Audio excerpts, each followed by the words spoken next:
Jang'ad bura mosenindo David Majanja ne otimne kopo mogik kawuono bang' lamo ne kanisa mar Friends manie boma ma Nairobi kae. Nyasi no ne oyuore kod jang'ad buche wetene mane ni kod lit kod kuyo. Kotelnegi kod ogai mar doho Martha Koome, jang'ad bura no opar kaka jakeny ne ratich oganda kendo jal mane ochung' ne rito katiba motegno.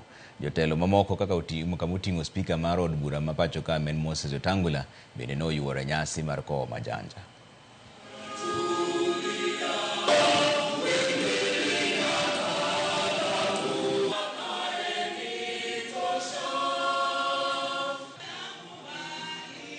He has left us at a difficult time as a nation when we are mourning also our children who have died in the quest of expressing their rights as founded in the Constitution.